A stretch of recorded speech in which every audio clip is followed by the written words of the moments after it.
beef to Kingston connection. Vibe them overflow, no interception. When we touch the road, you know we bless, man. Ever bless, man. Awesome. Yes, I. All right, guys. So today we're gonna do a little bit something different today.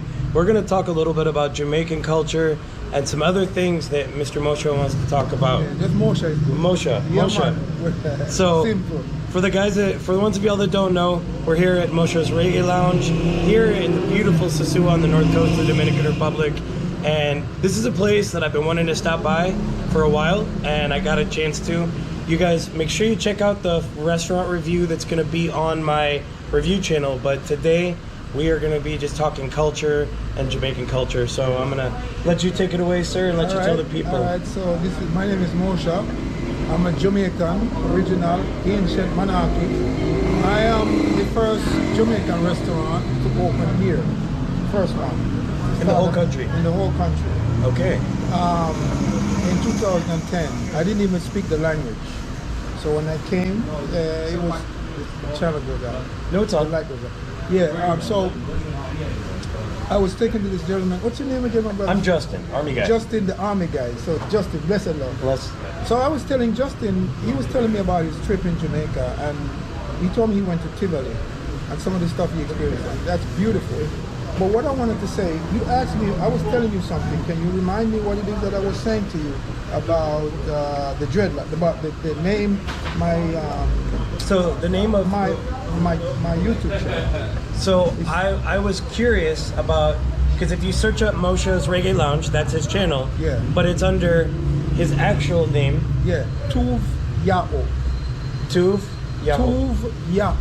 And I was asking if there's like biblical significance, and if it sounds like Hebrew to me. It is Hebrew. It's ancient Hebrew. It's called Gabarei, and they have discovered, the historians have discovered that was the name Yao. So Tuv is a name given to that special person, and every time they name somebody in ancient Gabarei, they always put the end of God's name Yao. Okay. So they give it because he's the sustainer. See, I didn't know this. Yeah. Anytime they give a name, it's always have the last part of it Yahweh. Like the Moors have El at the end of theirs. Yes. So ancient the Hebrew that you see now is called square scripted Hebrew. It's different. It's a different Hebrew than what's translated from the Bible. Me, I can't deal with it. Take the order and tell them to give me like 10 minutes. Yeah. Tell them they have to wait because I have to take care of this real quick for him. So the ancient language is not lost, but it's just not used. So if it's not used, you don't hear it. Like the Mosha is Moses in English. Yes. Mohehin is Egyptian. So Mohehin, then Mois, which is the ancient, which is now the Hebrew that they're speaking, which is square scripted Hebrew, Mois, then Mosha, then Moses, right? Or whatever, however the order. But the first word, Mohehin, means he that was taken from the Nile in Egyptian culture. Okay. So we carry a lot of these cultures with us in Jamaica. When you go up into Bobo Hills, if you notice, I don't know if you've been in Jamaica where the bubbles, there's several groups of them. Yes. They cook food in the sun. I saw that. If the sun don't cook it, if the sun can't cook it, they don't cook it. And they just don't eat it. Yeah. So a lot of the guys you see wearing locks nowadays, they're not real. They're fake. That's what. Because they don't know the history of locks. They don't follow that was one of the nice things. Is even though I'm a YouTuber, it's nice when you can have an authentic experience off camera. Yes. And for the guys that haven't been to Bobo Hill. 1 second. Guys, give me 10 minutes, huh? Yeah. Let me finish with this gentleman. He's a vlogger, so you know, and he's real for he's into my place. He saw me on Philly Dom. He's one of the crew, so I have to give him the respect. Okay, thank you. Yeah, sorry about that, guys. I have a whole bunch of guys came in, and I want to give him the courtesy, you know. So yeah. And at Bobo Hill, they wouldn't, like, there's no cameras allowed. No. But what's cool about it is it's a more authentic experience. It is. And, you know, the older guys were telling me, he's like, you meet these young men and they say they're a Rasta. Yeah. They're not a Rasta. No. Because they don't live the life of a Rasta. No. Their dad might have been a Rasta or their grandfather. Exactly. But they are not. and he's like, we don't go to college per se, Yes. but we read. It's mandatory that we educate ourselves. Yeah, because the Bible. Look, I have a Bible on my table. Yes. So I'm gonna tell you something. When I was on the beach, I stepped out for a minute. When I came back, there was a lady from Canada sitting in my couch, that couch right there. And she says, I said, hello, how are you? Can I help you? And she says, hey, I hope you don't mind me sitting. She said, I've lived in Jamaica for 15 years, and I live amongst Rastas, and I know when I go amongst Rastas, I'm safe. And so this is why I took the opportunity to sit here. And she's telling me there's no real one anymore. All the people you see with locks today, they don't even know the name. No. Because locks is an antenna. So an antenna, all the ancient prophets had locks. All of them. I can show you pictures. Even the Nubians had locks. All of them. Like the people that created the original pyramids. Yes. It wasn't the Egyptians. Thank you. It was the Nubians. Yes, because that's how you recognize a person who took a vow to do the Creator's will. Through the hair, through the locks and all See, of that. I didn't know that. That's amazing. This is if there was no Catholicism, there was none of these Protestants, there was none of that. That came about after the Nicene Council and Rome and all of that came about. Because the Roman Empire is really a military organization. It's not a spiritual organization. And so therefore, when you see all of this garb that they wear, it's nothing to do with the Creator. The ancient people that had locks follow certain laws and rules. They don't go to no church, they don't go anywhere. Like what kind of rules? Okay, the number one law of the Creator is righteousness. You do what is right. That was their religion. Do what is right. Because what is right for you, for the Armyguy must be right for Mosha, must be right for the Chinese, must be right for everybody. Right is right, wrong is wrong. Thank you. So some people might say, but how do you know what is right and what is wrong? But if you look at a child and you tell him, don't touch that, and you're not around and you come back and you see him trying to touch it, and the moment you look at him, he looks at you and he knows. And he doesn't touch it. Because why? Because that righteousness ingrained within us all. I don't believe that the Most High have a chosen people per se. I think his people is who does the righteousness. He says, the scepter of righteousness is my throne. I'm going to give you the history of jerk chicken. Okay. Jerk chicken was revived by, and you're the only one going to have this. Nobody else is going to have this. I appreciate that. Yeah. Jerk chicken was revived by a Rasta again. I'm going to give you the meaning of the word Rasta. Ras is an Ethiopian word meaning prince or duke. And when Emperor Selassie was crowned Prince Tafari, they changed his name to Rastafari. So when he came to Jamaica in 1968, you all the Bubba, where you went up into the Bubba Hills, there was more of them up there. Yeah. And they didn't have no fancy locks, and they take and they come down from up in the mountains, don't wear shoes. Their feet was literally like leather. They could walk on fire. If you ever seen the movie Shaka Zulu, I've seen that. that's what that's the same thing. And I watched a documentary on what's his the founder The founder of Rastafari. I forgot his name too, but I know who you're talking about. Yeah. So they the Rastas came down to meet Selassie, and when they came down, they was chanting Rastafari. It was a chant, really. They were saying his name, but then he got dubbed. Then the guys with locks got dubbed Rastas. But we are really Nazarene. Like Nazarene. Yes, like the Nazarene vow in Numbers chapter 6. All throughout the Bible, you will find that Nazarene, and there's a scripture, I don't know if it's Isaiah or Samuel, when the Creator was speaking to someone and he says, I have made you a Nazarene from birth. From you in the womb I have chosen you. So it's a way of life. It's you treat everybody right. You don't hurt people, you don't disrespect. It's all about love. Do you think that's why the big conflict years ago Yes. between the government and the Yes, Rastas because they wanted Rastas were doing things the right way, and the government was corrupt at the time. Exactly, because you see, they had to do what the Queen of England says. Yeah. She gave them an edit, but they have to follow that edit. And so anybody that comes to contradict that system was a threat to the system. So that's why they used to do all of this. Because they were executing Rastas. Yes, they was cutting their hair and all of that. Yeah. And it's something that came down from the Catholic Church for thousands of years. So, have you ever seen a picture of Christ like this? And you see above his head, you see INRI? No. Okay. I never even. I'm going to tell you another secret that nobody else knows. Your channel is the first going to have it. Okay. And when I speak, I don't speak about this because people don't know. So all of this is what they call a notoricon. A Latin notoricon means when you take a bunch of words to make a meaning. So it means impious. N means negos, right? Yeah. And impious, it means to destroy impious rulers.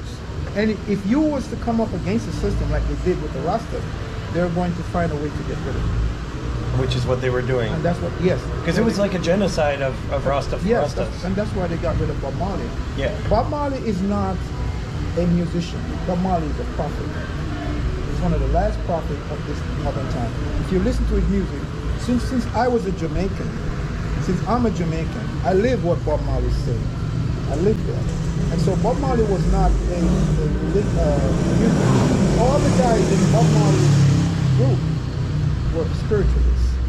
The music, have you ever heard they say roots rock reggae? Yeah. Okay, nobody knows roots rock, what it means. Roots rock reggae is simply, we never have no guitar and no drums back in there, the fancy pianos back then. Yeah. So what the guys used to do, just like we did in Africa, in certain places of Africa, when they get together, if we sit on stones and they would take another stone and hit another stone, make a sound out of it, and they would get two bottles and they would squeeze the bottle and make a sound. I have a music I'm going to play for you. There's only 3 instruments in that music. And this is exactly what they used to use to make roots rock reggae. So when the guys used to use all of these natural instruments, they take a piece of wood or a piece of metal and they hit a stone and you hear that chank, chank, chank, wanja, chank, chank, chank, and do that same thing on what we call a paki. A paki is a natural bowl that looks like a bowl, but it's round like a ball. That we used to use that to eat out of. This reminds me of when I did a tour of Palenque in Colombia, which is where all the freed slaves in South America were. Yeah, wow, you've been around. Yeah, and they show they have a thing called Palenque music. Yes. And Palenque music only has a few instruments, but it's stuff that you could find in normal life. That's exactly It's nothing fancy. That's right. They make it from, okay, a table breaks, they take pieces from the table, they make an instrument. This is true. Yeah. Because we didn't have money to buy the fancy instrument. Chris Blackwell said it, the manager of Bob Marley. He says he gave them $5,000 when he came to Jamaica. When he heard these guys, they didn't have much to play with, to work with. He gave them $5,000 to make an album. And when he come back and what he heard, you can hear that Catch a Fire with the album. Oh, that's cool. That's the history. And that's what attracted him to that. And a lot of people don't know that Chris Blackwell copyrighted the word reggae. Oh, he did? Yes. He took that for himself. His museum is amazing. Yes. So Chris Blackwell came to Jamaica. Jamaica made Chris Blackwell what he is. The movie they have now about Bob Marley is not the real deal. It's not the real deal. Are there I don't go watch that. Are there any other films about Bob that are more realistic that people should watch? The only thing I'd say you should watch is watch the videos and clips of his interview, and you will get the essence of who Bob Marley was. No movie can tell you, because you don't see, his spirit is not there. Yeah. You know, his spirit is not there, so they can't give it to you. So that's how roots rock reggae came. Now, reggae music, a lot of the vibe came from what we call in Jamaica kumina. It's an ancient religion. Because when I was a kid, I used to go there when we used to go to the country and play the drum. We used to fight to play the instruments. So it's a rhythm that you go shoo, shoo, shoo, shoo, like the tribes do in Chad. Yes. So that is the foundation of reggae music. Everything. One second, guys. If you want me to do guys, listen. If you want me to give you a nice meal, you have to be patient. If you're not patient, I can't cook. I cook with soul. So if you just wait, I give this man. It's worth it. It's delicious. Listen, So good. If you don't It's want to so wait, freaking you good. can eat and come back when you want to. And when I go in the kitchen, your spirit will come to me. And if that negative energy comes to me, it won't work. So if you want to, I will encourage you to go and come back when you have time. I want to cook you a righteous meal. I know you're hungry, but you're not gonna die. Hunger is good because you know what it does? The body is using itself to get rid of the toxin that's in the body after you eat. So you don't stop. There's 1,000 different toxins that the body has to get rid of. When you're fasting like you're doing now, the body's doing that. So don't worry, I'm gonna take care of you. You're gonna see. All right, just give me a couple more minutes and then we're gonna finish up and maybe he come back. So, the whole rhythm of reggae is a culture. What changes Jamaica from what it is a system of modernization. But I have a friend of mine that was 98 years old and he told me the whole history of everything. Jerk chicken, let me tell you this last thing and then I go cook for these guys. Okay. Jerk chicken was revived by a Rasta man where he used to make the chicken and take it to the national arena when they used to play soccer and push it in a handcart. Have you seen the handcart when you were That's what he used to use. Now, I went to a cricket game. A cricket, yeah. Yeah. But it wasn't jerk chicken in it, it was something else. Maybe beef patty. Yeah. I think it was beef patty that they were selling. Yeah. So let me tell you now, when the Europeans came to Jamaica, the word jerk was not started with the word J, because the word J was not in their alphabet. It's a Latin word. It started with G, G-E-R-K. It means to separate from the bone. It means tenderness. Which, by the way, guys, his food, just like that meat was so freaking tender. Yes. Wait till you see it. That's the original jerk. Jerk chicken is not supposed to be dry. It's not supposed to be black. It's not supposed to be none of that. Or covered in sauce. No. Oh, crazy hot. Yeah. So what they used to do, the Maroons, which all Jamaicans are Maroons, they used to dig a hole, right? And they put the fire on the bottom, and they put the leaves, the coconut, the banana leaves, the pimento leaves, the pimento berries, and they put the wood, and they put the chicken on top, and then they cover it again, and then they put another layer, and then they cover it, and then they put fire on top of that, and it would smoke for the whole day. So when you take a piece of that meat, it just falls off the bone. So when the Europeans, when the Moorish Jamaican people cooked for those people and they tasted the meat, the first word was jerk. They were shocked. Jerk. It's like they say, oh my God, it's so tender. That's another word for tender. There we go. That's it. So that is in a little synopsis, the little history of jerk. There's a lot more, but I know you have to go. I have to cook for those people. And guys, he's a good man. Subscribe, like his channel. He's bringing you this information nobody else has. You come back and I tell you a little bit more about reggae music and a little about what happens to Bob Marley and his death. It's going to be deep. Okay, let's do it tomorrow. Okay, let's do All it. right. Blessed Thank you love, so my much, brother. man. I appreciate you. Okay, guys. Very much. Blessed love. Thank you. Thank you, guys. Yeah, man. Hey, and make sure you check out his channel, which I am going to link in the description. Guys, this guy is one of the coolest people you're going to meet in Sosua. So definitely come by, check out Mosha's Raggae Lounge, and enjoy.